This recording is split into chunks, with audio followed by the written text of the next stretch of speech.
everybody, and welcome back to Connor here in full swing. We are back with some more weekend content, and I am joined by Mo from the Anfield Wrap to talk everything that first fixture that we've been waiting for so many years now. It's Leeds versus Liverpool. What a massive game in the calendar. Mo, are you happy to see us back, mate? I'm happy to see you back, for sure. I have to say, slightly bittersweet with it being the first one out of the gate because my sister is a big-time Leeds fan. She's been a Leeds fan since the Howard Wilkinson days. So we've been knowing this moment is going to come for a long time. And the plan was we were going to try and go to both games. But obviously, with it being first game of the season, it's unlike, well, we aren't going to get to go to that game. But in terms of having Leeds back as a going concern in the Premier League, I am really excited. It's been, you don't need me to tell you how long it's been. I've kind of felt your pain alongside it kind of vicariously through my sister, but it's the kind of team that the Premier League needs, the kind of force the Premier League needs. And when you've seen some of the other clubs that have come up in recent years, with no disrespect to the likes of Bournemouth, who don't necessarily have a big stadium, don't necessarily have a big fan base, it's good to have Leeds back for sure. Yeah, and obviously with the opening game versus Liverpool, it sort of make you, obviously if you don't get it with many, you probably got it with Villa. I can understand that. Newcastle maybe of yesteryears, but Newcastle had a bit of a bounce back. With Leeds, obviously with it being 16 years, with Marcelo Bielsa, arguably one of the best coaches in the world.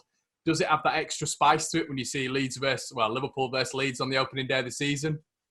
Oh, for sure. I think one of the things I noticed last season when you mentioned Villa, and so many of the Liverpool fans I know were looking forward to getting back to Villa Park because it is one of those historic away grounds. And Ellen Road's exactly the same. I mean, I've actually been able to get to Ellen Road a couple of times over the last few years with my sister. So I know the atmosphere is still there. I know still what it's going to be like. And I think us as a Liverpool team, we are kind of excited to see exactly how what Bielsa's done translates into the Premier League.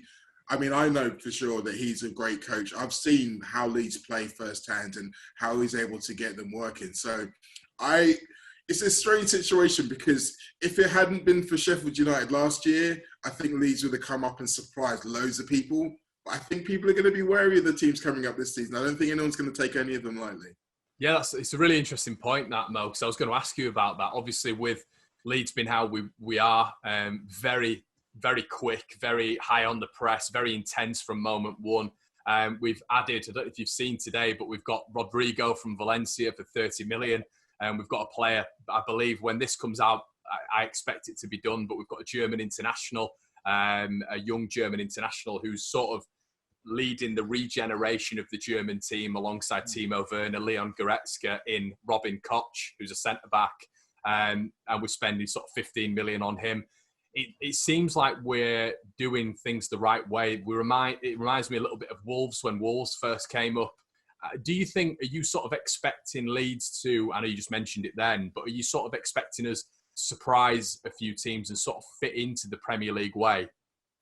I think anyone who is expecting you to struggle is definitely going to be surprised. I think that people are going to be wary of doing that. And that's not just because of the reputation of Bielsa, but as you say, Rodrigo was a highly touted player from Valencia. Lots of teams all across Europe were looking for him, so it's a big coup for Leeds to get him. I've seen a lot of Koch in the Bundesliga as well, and I would say that he's exactly the kind of player you're going to need, obviously with Ben White not being around this season. So I think the way you play that kind of harrying style, but also being able to be so technical at the same time, being able to keep the ball for long spells if needed. Any teams who think that they can lean on you, maybe lean on some of the inexperience of some of your players, they're going to have a rude awakening. I think the level of quality throughout the team, throughout the squad, over the course of the long season, that might be something that comes into it. Again, because my sister's Leeds fan, I've looked at quite a lot of your fixtures. That April looks quite tasty. You might have some issues when you get to that area, but I think you'll have enough points on the board by then to have a fighting chance for sure. Yeah, and I think it's we have seen April. But I think what we're hoping for then, Mo, is that potentially the crowds might be back as well. So obviously, I think we've got City as well. I don't know if it's you boys and the dark side. I think they're coming to town as well. But it's you're hoping for the fan base there, and I don't really know. Is it? Would you say the fan base not being there sort of hindered Liverpool? Obviously, we saw the title win, which was incredible and a magnificent season from Liverpool. But after that, it's because we experienced something similar. Obviously, the levels are completely different. But after we won the title, Leeds sort of went on an even bigger run of just excellence. Were brilliant from when we won the title. And let's be right, Mo, they're all on the drink. So, you know, we you know what I mean? So we won the title. We then went to Derby, who'd barely been beaten at home, and we got the top running stats of the season. So could there potentially be an overhang for Liverpool this year? It's a tough one to say. I think for us, because of how soon we had clinched the title, we had normally when you've won the league, you've got 2 or 3 games. We had 7 games. That's a large chunk of the season still to play out. And no one was really sure how to approach it. Obviously, the fact that the City game was the first one and that one went so badly, even if performance-wise for a long time, I don't think it was that bad, it kind of clouds your judgment.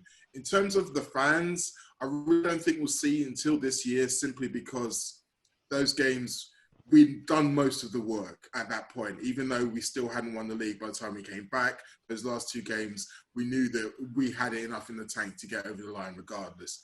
This is a new season. We're going to be facing new challenges. Everybody seems to be getting stronger, getting more likely to give us a challenge. So we have to be as strong as we were last season, at least in the beginning. And sometimes we do give that extra bit to a few percentages to get you over the line in time. So we'll have to see. What I would say, though, is that the mentality of this team that we've got has been tested many times over the last 2 years and has come out on top pretty much every time. So going into this season, are you sort of expecting a lot of, from what you just said there, a lot of challenges at the top of the table? Oh, yeah. I mean, anyone who looks at Chelsea's transfer business and says that they're not going to challenge is kind of fooling themselves. It's not going to be as easy as that. They have still all got to bed them in, but they are building a team of very good players. And and Manchester City have already got a lot of very good players. So Manchester United look like they are kind of building towards something. Still not convinced about what's going on at the other end of the pitch. But there's going to be lots of teams who think that they can get better from last season, and they're going to be wondering if we can keep up. Because we have to recognise and remember the pace that we did set last season was ridiculous. I mean, I think we got to the 28 game mark and we'd won 26 games. And like the thoughts of potential annihilating every record going was still live late into the season. So the idea of being able to do that again, maybe it's beyond everyone, but we'll have to wait and see. I still think that the level of performance that we can depend on from this squad will be enough to put us at the top. It may need a little bit more for us to keep everyone off, though. So with regards to the first game, you know, Liverpool don't really have many weaknesses in general, but at home it's a pretty special record they've got. If you were to mark out some weaknesses, and obviously you've got a little bit of a Leeds affiliation with your sister, where could Leeds potentially exploit Liverpool? Well, I think Leeds' best opportunity is the international break. And I know it's only for the European team, so it's predominantly going to affect our back 4. And I don't think Jordan Henderson's been called up. I think he's still coming back from injury. So any injuries to any of our back 4, in particular Van Dijk, obviously, Matip's still coming back from fitness, so an injury to Gomez would be equally as dangerous. So there's an opportunity for us to be weaker. I think that's probably the best chance. But in terms of a Leeds perspective, I don't think it's going to be a case of, like I say, Liverpool not being on their mettle, Liverpool being complacent. But I think what Leeds have got and what the ability to have is an energy to their game. Because as much as there's not been a massive gap for either team, it does feel like the season's come up on us really quickly. So there is an opportunity, there is a chance that there was people within our squad who are thinking, we don't have to fly out the blocks, we can try to manage games as we go. And if we are trying to manage games, say for example, we get a 1-0 lead and it's 1-0 at half time, we're starting the second half, we're not really pushing, we're just trying to keep the ball. that's an opportunity for Leeds to really come at us and test us and see how much energy we have got at this stage of the season. What changes have Liverpool made during this period? Has it been sort of a quiet transfer window? I've not really noticed anything. And if that is the case, does that sort of worry you, or are you happy with the sort of core of the squad now? It's tough. I mean, the main difference between us and Chelsea is that Chelsea had to make those changes to try and catch us up, and we are obviously at a high level already. The name on everyone's lips has been Thiago, and that seems to be the one that most Liverpool fans are interested in, or the main signing we've got. But there has been a feeling, before COVID happened, I think most Liverpool fans were expecting us to go big for one of the transformers that Klopp likes to call it, a guy who can come into the first team and literally transform it. So I'm thinking someone like Kai Havertz or Jadon Sancho. COVID means that Liverpool owners are a lot less likely to want to do those kind of things. They've tightened up considerably. Even Timo Werner has ended up going to Chelsea. So we've had to cut our cloth accordingly in a way that not every fan is happy with, but I think the management team are happy with it. I think the strategies that we have in place, there's always a short-term and a long-term strategy. And I think that there is enough new generation within the squad that we have to see a potential evolution of this team. I'm thinking of the likes of Curtis Jones, who's going to have a bigger influence over the course of the season, maybe even Ryan Brewster. I'm really hoping Ryan Brewster can come in, because I think he primed to come in and light up the Premier League, as we've seen quite a few younger players have over the last few years. But I think Jurgen Klopp always preaches evolution rather than revolution, so he'll be happy, and if he's happy, I'm happy. What are your thoughts on obviously the England squad was announced. Our homegrown boy Kalvin Phillips gets in there. What are your thoughts on A, his England inclusion, and B, just the potential of how good he could be? I was pleased for him. I genuinely was pleased for him. I mentioned earlier that I'd been to Ellen Road a couple of times. The first time I went, I think it was 2 seasons ago, it was a Swansea game, and he stood out a mile for me. And it's the difference between, you've seen someone watching games on TV and you've heard him being highly regarded, so you think, oh yeah, I'm going to keep an eye on this guy. But then when you see him live, see the metronomic way he's able to move around the pitch and to almost predict where things are going to have to happen. I think he's someone who's really going to take a lot of people's attention in the Premier League. And it's very good to see someone like Gareth Southgate is paying attention to him, because the style of play that he brings isn't necessarily that prevalent among the midfielders we've got in the squad. So from an England fan's perspective, I'm glad to see him in there, hoping that he will start to mesh with the rest of the guys in there. From a Leeds United's perspective, well, maybe you might have mixed feelings, but the quicker he gets into England, the quicker he may well be in a different colour shirt. I don't know if that's just me saying those things, but maybe if I was a Leeds fan, I'd probably be thinking that. So with regards to, obviously, we draw comparatives now. Last year, Liverpool played Norwich at the start of the year, and it was a comfortable 4-1 victory. Now, Norwich pressed a little bit in the first half, and, they were okay. They were decent. I thought they were all right. They couldn't finish the dinner, really. But in terms of Norwich, they played that season sort of a similar brand of football to Leeds. Do you sort of see a massive difference between Leeds and Norwich? Obviously, a lot of people would hark to recruitment and hark to Bielsa, but obviously we don't want to follow that similar blueprint. Do you see Leeds following that similar blueprint, or going on sort of their own journey? I think it's easy to make that comparison, and I think we will see a lot of people making that comparison. I would have more faith as the Leeds fan that Bielsa's got a few extra tricks up his sleeve. I think the main key, though, is going to be what Norwich did right, which was when they were on top, they were able to find the way to goal. And when they weren't, that's when the goals dried up. That was their big problem. That needs to be the issue. And I mean, obviously, there's been a lot of talk over the last couple of seasons with Leeds, with Bamford in particular, someone who's had a go at the Premier League, coming back with maybe a chip on his shoulder. Well, definitely a chip on his shoulder and something to prove. If he can get it going, then that can be fantastic. He can have a Timo Pukki style coming out. Rodrigo, again, he's necessarily more of a creator than a finisher, but when you're paying that kind of money for someone in the forward line, you're going to be expecting them to get goals at this level. So I think that's going to be the key. The idea of being able to change your style if it's not working, I think we both know that that's not going to happen. So I don't think there's any kind of noise surrounding Leeds and saying in the similar way that there was to Norwich, just saying it's all well and good having a philosophy, but you need to do X and Y, Z.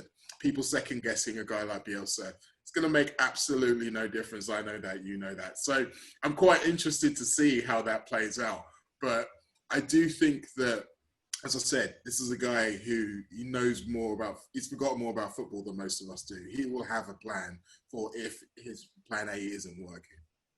What's the, obviously, the natural way we would think would be the biggest difference between the Championship and the Premier League is obviously quality, which definitely it is. But is there sort of another sort of external factor that we should be looking out for, Mo? I think in some respects there's a different level of pressure just to be on every single game. I think with it's a Championship, I think it's the quantity of games and you haven't really got time to take a breath because it's game after game after game, and that in itself is its own pressure. So there's less of that, but then there is more of a build-up to every game. Every game becomes an event in itself. Every game becomes super important, especially a team who are going to be counting every single point they get in the door. So there's almost that feeling of if you lose a game and then maybe you lose another game, and then you start looking at the results of your peers around you, you think, are we losing touch already? And it can start to become a bit of a drudgery. But genuinely, I wouldn't worry about that. My advice to you would be enjoy every single moment of it. Seriously, you guys have been, we're in the same position. The funny thing about having a sister who is a Leeds fan, particularly when you look back to how the season before ended, we both coming close, both not quite doing it. And then the next season, we kind of got it over the line. All of those feelings of you've been wanting this for so long, you've imagined how it would be, what it would be like to see your name there, be on Match of the Day, all of those little things that means you are a Premier League team, you are in the most important league in the country, at least if not Europe. You get to enjoy all of those things and they all matter. And I think that me as a Liverpool fan now, enjoying being a champion, I'm going to take in every bit. I'm going to smell every single rose. I'm going to smile every time I see Jordan Henderson lift the trophy on Match of the Day. All of those things matter to us. So I would say that's 100% what you should be concentrating on. I think to a certain extent the football will take care of itself. And finally, Mo, I'm going to get two things actually. Just on a season, and it's difficult for you to do this, but just on your current knowledge of Leeds, where would you expect Bielsa's side to finish this season? I would expect Bielsa's side to finish at the end of the season still in the Premier League. In terms of the numbers, I think we saw last season how close it is between a lot of teams. You'd say over half the Premier League are within maybe 1 or 2 wins of each other in terms of their quality. So you don't really know how it plays out over a whole season. But again, I say this guy's got the experience, he's got the nous, he's got the belief of everybody involved in the building, from the people above him to the players out on the pitch to the fans at home. And that kind of unity strength is going to be necessary over the course of the season. And I think it's going to give you a real fillip. So, yes. And don't ask me a number, but you'll still be here next year. Great stuff. That'll do for me, mate. And a prediction for the game as well, obviously on the 12th of September. Again, I know my sister's watching this, so I kind of need to be careful here. I think Liverpool will win, but I also think Leeds will score. So I'm going to say 3-1, slightly better than Norwich. 3-1. Do you know what, Mo? I'm going to go for we're going to disrupt it. I think we're going to go for that run's got to come to an end at some point, but I can't see us maybe winning, but we'll go with a 2-2. Oh, what a great start that would be. But yeah. Just giving me heart palpitations even thinking about what we have. Well, that's the thing, mate. You've got to, obviously, with how good it is at the top of the table now. it's any point slip up, it's a bad result, isn't it? So you have to be on it every single game, the Liverpool. But yeah, mate. Thank you so much for joining. As I say, all of Mo's links will be in the description below. Go check out the Anfield wrap. It's been going for so long now. Some cracking content over there from Mo and the lads. Guys, make sure you like the video, subscribe as well. And Mo, thank you so much for joining, buddy. No worries, Connor. Good luck for the second game of the season. Cheers, mate.